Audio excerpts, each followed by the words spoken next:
जबरदस्तीचे लग्न, सूड आणि प्रेम, भाग 11. दृश्य 1.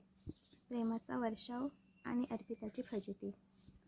सकाळी अर्पिता उठते आणि कंबर धरून लंगडत लंगडत आरवच्या रूममध्ये जाते. वेदनेने तिचा चेहरा वेडावाकडा झाला असतो. ती काकुळतीला येऊन म्हणते, आरव, माझी कंबर प्लीज, मला हॉस्पिटलमध्ये जायचं आहे. आरव तिच्याकडे बघतो आणि त्याच्या ओठांवर एक तिरकस हसू येते. तो मनातल्या मनात स्वतःशीच पुटपुटतो, हे तर काहीच नाही अर्पिता, खरी शिक्षा तर अजून बाकी आहे. आरव आपल्याच विचारात दंग असतो तेव्हा अर्पिता जोरात आवाज देते, आरव, आरव, लक्ष कुठे आहे तुझं? मी काय बोलते? आरव भानावर येतो आणि निर्विकारपणे म्हणतो, हो, ऐकलं ना. मग जा डॉक्टरकडे जाऊन ये, बरं वाटेल. नाहीतर गरज पडली तर ॲडमिट हो तिथेच. अर्पिताला वाटलं होतं आरव तिच्या सोबत येईल. ती म्हणते, पण मी एकटी कशी जाऊ?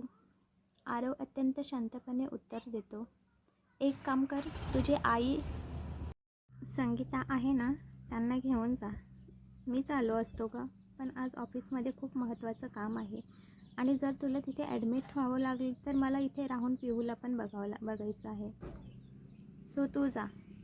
अर्पिताची खूप इच्छा असते की आरवने तिच्यासोबत यावं, पण आरव स्पष्ट नकार देतो. शेवटी नाईलाजाने अर्पिता तोंड वाकडं करून तिथून निघून जाते. 5 स्टार हॉटेलमधील रोमॅन्टिक सरप्राईज. अर्पिता घराबाहेर पडताच आरव आरोहीला मेसेज करून एका हॉटेलचा पत्ता पाठवतो आणि तिला तिथेच बोलवून घेतो. पिहूला तो सुरक्षितपणे शीतलकडे आरोहीच्या आईकडे सोडून येतो. आरोही दिलेल्या पत्त्यावर पोहोचते आणि समोर बघते तर काय, एक भव्य 5 स्टार हॉटेल. आरोही थक्क होऊन स्वतःशीच म्हणते, इतकं मोठं हॉटेल. तेवढ्यात आरव मागून येतो आणि तिला आपल्या मिठीत घेतो. आरोही दचकते, पण आरवच्या स्पर्शाने शांत होते. हो, आणि हे हॉटेल आज स्पेशली तुझ्यासाठी बुक केले आहे. आज आपण दोघे सोडून इथे तिसरं कोणीच नाही. आरव तिच्या कानात गुणगुणतो. आरोही लाजत म्हणते, काय? पण आरव, कॉस्टली असेल ना? आरव तिच्या डोळ्यात बघून स्मित आश्चर्य करतो आणि म्हणतो, हो आहे ना, पण माझ्या बायको इतकं महागडं नक्कीच नाही. तो तिला आत घेऊन जातो. हॉटेलचे वातावरण अत्यंत रोमॅन्टिक असते. चहूबाजूला फुलांची सजावट आणि मंद उघड्या दिव्यांचा प्रकाश असतो. आरव तिला एका रूमपाशी नेतो आणि म्हणतो, आरोही, आत जा, तुझ्यासाठी तिथे एक सरप्राईज आहे. आरोही उत्सुकतेने आत जाते. तिथे बेडवर एक सुंदर गिफ्ट बॉक्स ठेवलेला असतो. तिने तो उघडला तर त्यात एक अत्यंत मोहक रेड कलरची नेट साडी असते. त्याच्यासोबत एक छोटी चिठ्ठी असते, माझ्या परीसाठी ही सुंदर साडी, आणि मला माझ्या परीला साडीमध्ये बघायला अजून जास्त आवडेल. चिठ्ठी वाचून आरोहीच्या ओठांवर गोड स्माईल येते. ती पटकन ती साडी नेसते. आपले लांब सडक केस मोकळे सोडते आणि लाल रंगाची लिपस्टिक लावते. लाईट मेकअपमध्येही ती साक्षात सौंदर्याची खान दिसत असते. डायमंडचे मंगळसूत्र आणि जुन्या जखमांवर फुंकर. तेवढ्यात आरव रूममध्ये येतो आणि आरोहीला बघता क्षणभर स्तब्ध होतो. त्याच्या नजरेतलं कौतुक बघून आरोही लाजत विचारते, असं काय बघताय? मला कधी बघितलं नाही का? आरव तिच्या जवळ जात म्हणतो, बघितलं ना, पण माझं मन भरत नाही बघून. काय करू, तू आहेसच इतकी सुंदर. आरव तिला मागून कमरेत पकडतो आणि आरशासमोर घेऊन जातो. बघ किती सुंदर आहे माझी बायको. मग माझी नजर कशी हटेल? आरोही त्याला हलकासा धक्का मारते आणि म्हणते, काही पण बोलता, चला आवरू द्या मला आता. आरव हसून म्हणतो, चांगली तर दिसतेस, अजून काय आवरायचंय? आरोही आरशात स्वतःला बघते. मी नेकलेस नाही आणला आणि अर्पिताला दाखवण्यासाठी आपलं भांडण सुरू आहे म्हणून मी मंगळसूत्र पण घालून नाही आली. आरव म्हणतो, त्याची काहीच गरज. आरोही आश्चर्याने, का पण? कसा दिसतोय माझा सोना गळा? तेव्हा आरव आपल्या खिशातून एक छोटासा बॉक्स काढतो. त्यात एक अतिशय महागडं डायमंडचं मंगळसूत्र असते. आरव ते हळुवारपणे आरोहीच्या गळ्यात घालतो. आरोही थक्क होते. हे काय करताय? किती महाग असेल हे? आरव तिला जवळ ओढत म्हणतो. आरोही, तुला बोललो होतो ना, तुझ्यापेक्षा किमती काहीच नाही माझ्यासाठी. तो तिला स्वतःकडे फिरवतो आणि म्हणतो, आरोही, खूप छान दिसतेस तू आज. आरोही थोडी रुसून म्हणते, काही पण नका बोलू. तुम्ही त्या दिवशी तर अर्पिताला बोलत होते की ती ग्रीन साडीमध्ये सुंदर दिसते असं, आणि आज मला बोलताय. त्या अर्पिताने स्वतःला मारण्याचं नाटक केलं आणि सर्व आरोप माझ्यावर लावून दिले. तुम्हाला वाटलं मी तुमच्या प्रिय बायकोला मारलं आणि माझ्यासोबत बदला घेण्यासाठी लग्न केलं. किती त्रास दिला तुम्ही मला. आरवला त्या जुन्या गोष्टी आठवतात आणि त्याचं मन भरून येतं. त्याला स्वतःच्या वागण्याचा प्रचंड पश्चाताप होतो. आरोहीचा चेहरा आपल्या हातात घेतो आणि म्हणतो, खूप त्रास दिला ना मी तुला आरोही. आरोही एक छोटंसं क्यूटचं फेस करत आपली मान हलवते. आरव हळूवार आवाजात म्हणतो, सॉरी आरोही, मी आता कधीच त्रास नाही देणार तुला. मी प्रॉमिस करतो की तुझे सर्व दुःख आता माझे आहेत. मी तुला चुकीच्या गोष्टीसाठी शिक्षा दिली, त्याबद्दल माफ करशील मला? मला माहिती आहे मी जे तुझ्यासोबत वागलो ते माफ करण्यासारखं नाही आहे. आरोही आरवचे हात आपल्या हातात घेते आणि समजूतदारपणे म्हणते, तुम्ही माफी नका मागू. आरव, मी कधीच तुम्हाला माफ केलं आहे. मला माहिती आहे त्यावेळेस अर्पिताने तसं कटच रचला होता की सर्व आरोप माझ्यावरच यायला हवे. तिने जे दाखवलं तेच तुम्ही बघितलं ना. तुमच्या जागेवर मी असते तर मी सुद्धा हेच केलं असतं, कारण तुमचं प्रेम होतं अर्पितावर, ज्याने तुम्हाला मला शिक्षा करायला भाग पाडलं. पण या सर्वांमध्ये एक गोष्ट चांगलीच झाली ना. जर तुम्ही माझ्याशी लग्न केलं नसतं तर आता आपण एकत्र असतो का? अर्पिताने जे नाटक केलं नसतं तर तीच तुमची बायको राहिली असती. जे होतं ते चांगल्यासाठीच होतं. अर्पिता गेली म्हणून मला तुम्ही भेटले आणि आपली पिहू पण भेटली ना. आरव भारावून म्हणतो, किती मोठ्या मनाची. आरोही, मी तुला का नाही समजू शकलो. पण हे खरं आहे की तू माझ्या आयुष्यात आलीस हे माझं भाग्य आहे. आता तुला कुठेच जाऊ देणार नाही. पण आरव तिला घेऊन रूमच्या बाहेर येतो. तिथे त्यांनी छान जेवणाचा टेबल सजवला होता. तो तिच्यासाठी एक चेअर मागे घेतो आणि तिला बसायला सांगतो आणि दुसऱ्या बाजूने तो स्वतः बसतो. आरोहीला जेवण खूप आवडते. ती म्हणते, थँक्यू आरव, आज खरंच खूप छान वाटत आहे मला. आरव, तुला आजपर्यंत मी फक्त त्रास दिला ना, तुझ्यासाठी काहीच केलं नाही कधी, म्हणून आज हे छोटंसं सरप्राईज दिलं. आरोही, मला खूप आवडलं तुमचं सरप्राईज, आणि मला ऑलरेडी एवढं मोठं गिफ्ट भेटलं आहे तुम्ही आणि पिहू. मला काही नको अजून. दोघं छान जेवण करतात. अर्पिताचा फोन आणि हॉटेलमधील रोमांस.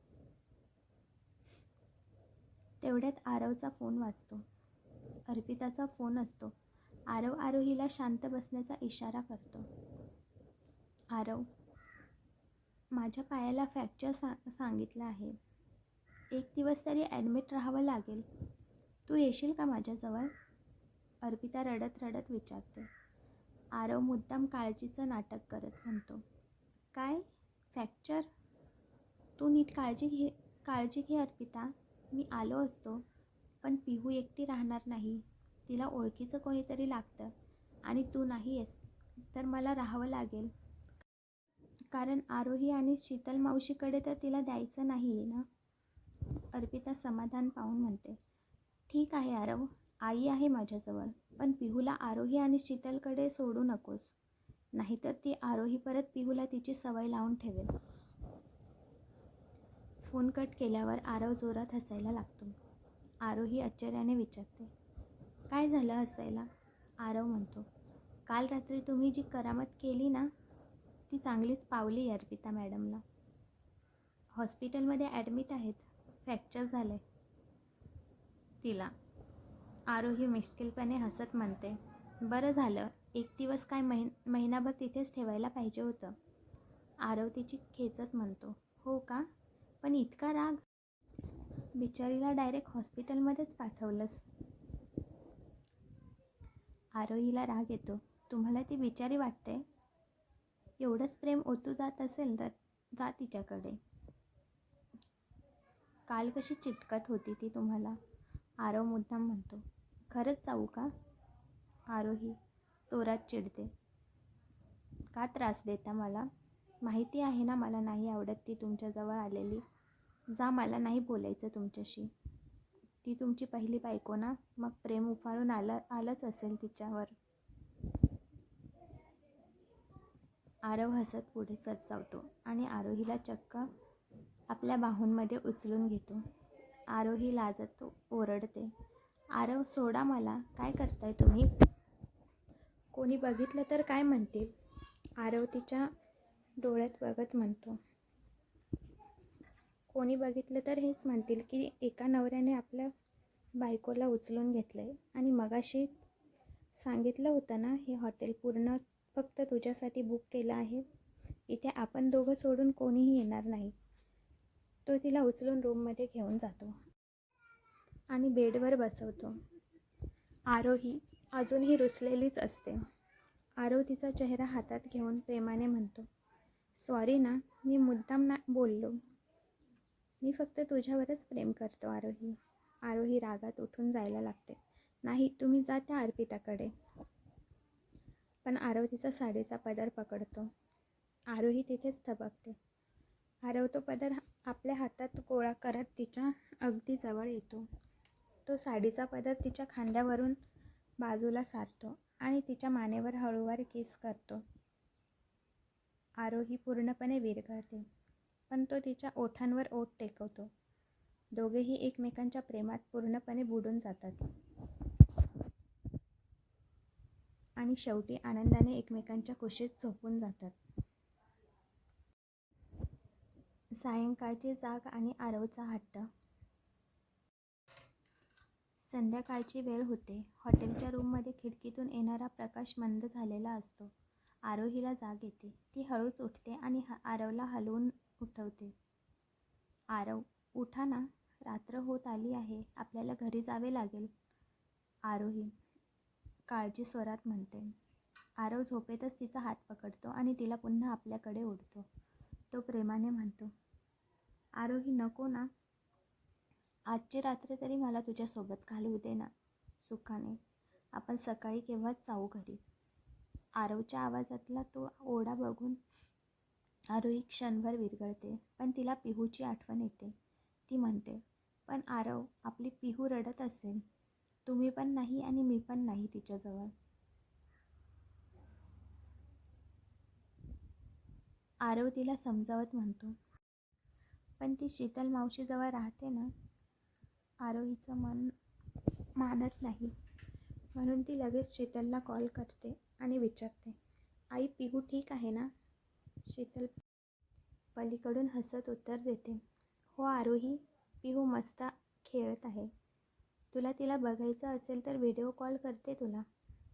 शीतल व्हिडिओ कॉल लावते. स्क्रीनवर पिहू आपल्याच मस्तीत खेळताना दिसते. आरोहीचा चेहरा आनंदाने उजळतो. ती लाडात म्हणते, पिहू बाळा, काय करते? ठीक आहे ना तू बाळा?